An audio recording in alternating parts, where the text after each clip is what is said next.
So the Punya Puja is to enliven the house. The space in the house should become alive. And it is now been found it also kills certain types of bacteria in the air and also on the surfaces. This is a very important part of, warding off infections and things like that.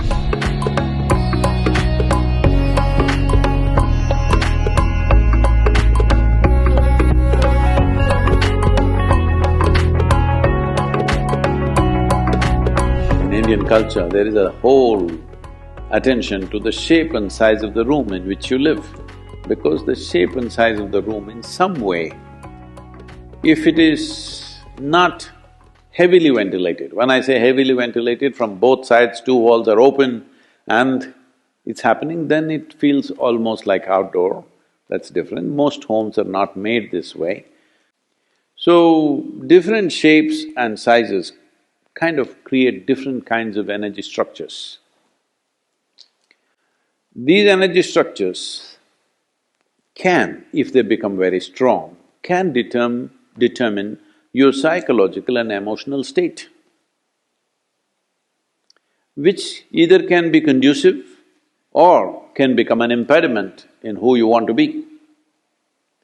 So, certain substances like sandal in India, there is something called as samrani, which is a very powerful thing, which is used even when people are ill. First thing they do is this, and it is now been found it also kills certain types of bacteria in the air and also on the surfaces. So especially if there is a sick person in the house, samrani everywhere. This has a powerful impact on the atmosphere. It is not necessarily a fragrance, it is a different kind of thing, that it clarifies the air, it just makes the atmosphere feel more lively. Fundamentally, whatever structures that are there, it will make indoor like outdoor.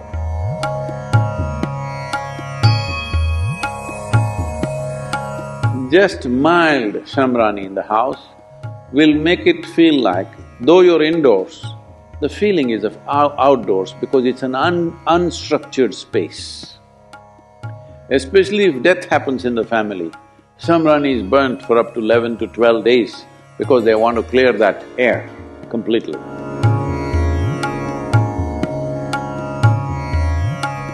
Incense has a certain impact, but don't overdo it.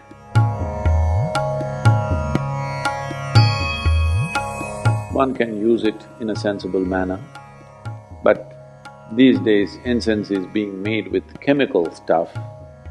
Best you don't burn those things. It's very, very important before you have enough chemical thing happening on the street, in the industry, in the factory floor that you may be working, wherever, there's enough chemicals floating around. At least within your house, do not burn chemically made incense, because I think that is almost 70% or 80% of what's available in the market today is chemical. You must take it out before you burn it. It's very, very important because within the closed enclosures, if you burn chemicals, well, the negative impact of that is very, very big. So it must be natural resin or certain other oils, essential oils and things which can make a difference. A mild difference, if you need that kind of a difference, it helps definitely.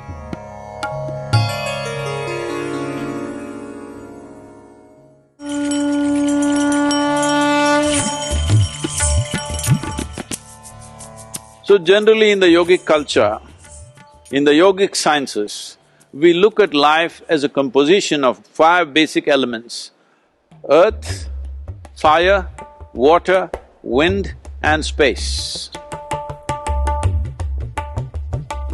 In this, fire is a very important aspect of making this life. So, fire is seen as a significant element which makes life happen. It's not the only thing, all the 5 are important. But when it comes to warding off things, fire is always very important. So this is part of it. Every day in your life, you must light an oil lamp and stay in its presence for a period of time because it'll ward off many things, it'll cleanse many things for your system. This is a very important part of, warding off infections and things like that. If it is airborne, especially if it's airborne, having fire around you will help.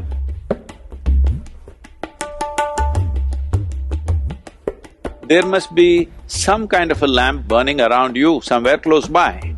This will do wonders to you. Please experiment and see.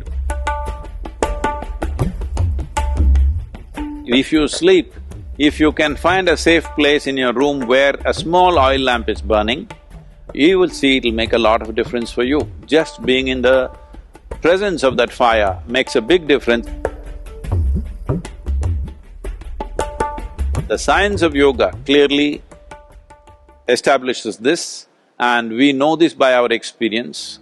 By having a small piece of fire in the form of a lamp burning around you, you will see, especially when you're physically not well, it is very, very important to have that.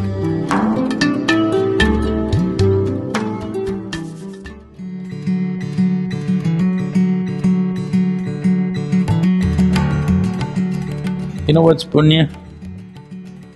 What is referred to as punya and papa, unfortunately these things are badly misinterpreted over a period of time. Punya papa means those type of actions, actions which take you down, actions which, increase the effervescence of life within you, or actions which move you towards the inertia of life. So the punya puja is to enliven the house. The space in the house should become alive.